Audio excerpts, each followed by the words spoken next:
Well, I mean, they're got their hands tied, and that's the big problem they've got. I mean, they're making some progress, but it would be great if the president would snap out of his fog and give the Defense Department the lead role in evacuating Americans and our allies out of that country. But he won't. Now, he's got the State Department in charge, and they've messed up at every turn, and they continue to do so. So while I'm pleased to see Transportation Command making some progress, it'd be great if the president would just give the DOD the lead and take back control of Kabul until we get all of our people out of there. I want to play something for you, what Mr. Sullivan had to say about talks with the Taliban just a few moments ago. Listen. We're in touch with the Taliban daily. We're in touch with our allies and partners. We're reviewing our progress in this particular operation, which we feel has been substantial over the past few days, and the president will make his own determinations. Congressman, do you think something is changing? You think their messaging is changing?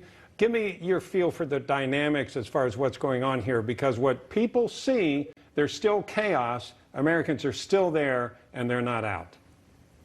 Yeah, there's nothing changing. The Taliban are a bunch of barbaric butchers, and we shouldn't even be talking to them. We should be telling them what they will and won't do. If the president hadn't ceded our position by hastily getting out without a plan, just to meet some arbitrary date, we wouldn't be in this circumstance right now. And he was advised by both Democrat and Republican members of the Congress not to do this. But if he was going to leave, at least leave more slowly and keep a base for counterterrorism purposes. He wouldn't listen to anybody. This is laid solely at the president's feet that we're in this circumstance. And listening to that knucklehead from the State Department or National Security Advisor, whatever he is useless. He's part of the reason we're in this circumstance. I'm pretty angry about it. The American people, I think, are angry about it. And soon the president's going to have to do an about-face, acknowledge this was a mistake, and give the military the lead to go in there and clean this out. And stop even talking to the Taliban. This is just an indication of how wrong his policy is. He's even having a discussion with those nuts. You know, Secretary of State Antony Blinken suggested that Americans should head to the Kabul airport on their own. But then in the initial press briefing earlier today by the Pentagon, they did admit that U.S. troops are leaving the perimeter of the airport to rescue some of the Americans and bring them safely to the Kabul airport. What difference would it make if the DOD took control of the situation? Would we see that happening more?